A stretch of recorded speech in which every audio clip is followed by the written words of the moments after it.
நீதிமொழிகள் 30ஆம் அதிகாரம். யாக்கேயின் குமாரனாகிய ஆகோர் என்னும் புருஷன் ஈத்தியேலுக்கு வசனித்து ஈத்தியேலுக்கும் ஊகாலுக்கும் உரைத்த உபதேச வாக்கியங்களாவன. மனுஷர் எல்லோரிலும் நான் மூடன், மனுஷருக்கேற்ற புத்தி எனக்கு இல்லை. நான் ஞானத்தை கற்கவும் இல்லை, பரிசுத்தரின் அறிவை அறிந்து கொள்ளவும் இல்லை. வானத்துக்கு ஏறி இறங்கினவர் யார்? காற்றை தமது கைப்பிடிகளில் அடக்கினவர் யார்? தண்ணீர்களை வஸ்திரத்திலே கட்டினவர் யார்? பூமியின் எல்லைகளெல்லாம் ஸ்தாபித்தவர் யார்?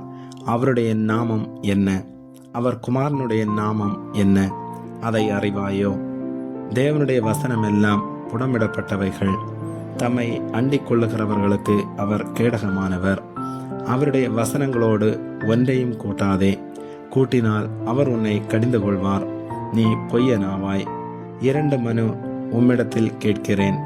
நான் மரிக்கும் பரியந்தமும் அவைகளை எனக்கு மறக்காமல் தாரும். மாயையும் பொய் வசனிப்பையும் எனக்கு தூரப்படுத்தும். தரித்திரத்தையும் ஐஸ்வர்யத்தையும் எனக்கு கொடாதிருப்பீராக.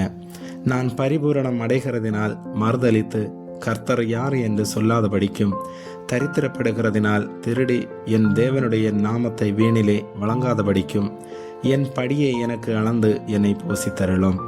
எஜமானிடத்தில் அவனுடைய வேலைக்காரர் மேல் குற்றம் சுமத்தாதே. அவன் உன்னை சபிப்பான், நீ குற்றவாளியாக காணப்படுவாய். தங்கள் தகப்பனை சபித்தும் தங்கள் தாயை ஆசிர்வதியாமலும் இருக்கிற சந்ததியாரும் உண்டு. தாங்கள் அழுக்கற கழுவப்படாமல் இருந்தும் தங்கள் பார்வைக்கு சுத்தமாக தோன்றுகிற சந்ததியாரும் உண்டு.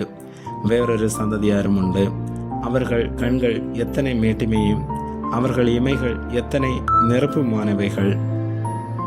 தேசத்தில் சிறுமையானவர்களையும் மனுஷரில் எளிமையானவர்களையும் பட்சிப்பதற்கு கடகங்களையொத்த பற்களையும் கத்திகளையொத்த கடைவாய் பற்களையுடைய சந்ததியாரும் உண்டு.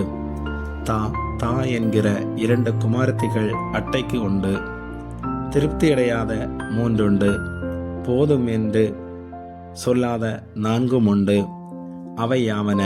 பாதாளமும் மலட்டு கற்பமும் தண்ணீரால் திருப்தியடையாத நிலமும் போதுமென்று சொல்லாத அக்கினியுமே.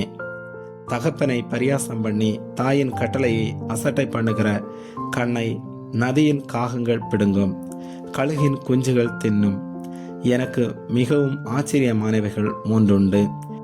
என் புத்தி கேட்டாதவைகள் 4 உண்டு. அவை யாவன? ஆகாயத்தில் கழுகினுடைய வழியும், கண்மலையின் மேல் பாம்பினுடைய வழியும், நடுக்கடலில் கப்பலினுடைய வழியும், ஒரு கன்னிகையை நாடிய மனுஷனுடைய வழியுமே. அப்படியே விபச்சார ஸ்திரீயினுடைய வழியும் இருக்கிறது.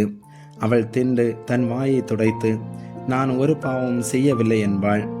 3 நிமித்தம் பூமி சஞ்சலப்படுகிறது, 4ஐயும் அது தாங்க மாட்டாது. அரசாளுகிற அடிமைகளின் நிமித்தமும் போஜனத்தால் திருப்தியான மூட நிமித்தமும் பகைக்கப்படத்தக்கவளாயிருந்தும் புருஷனுக்கு வாழ்க்கைப்பட்ட ஸ்திரீ நிமித்தமும் தன் நாச்சியாருக்கு பதிலாக இல்லாளாகும் அடிமை பெண்ணி நிமித்தமுமே பூமியில் சிறியவைகளாயிருந்தும் மகா ஞானமுள்ளவைகள் 4 உண்டு. அவை யாவன?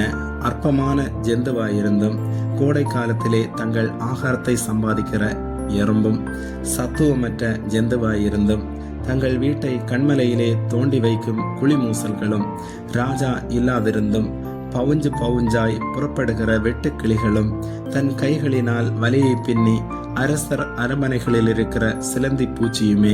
வினோதமாய் அடி வைத்து நடக்கிறவைகள் 3 உண்டு.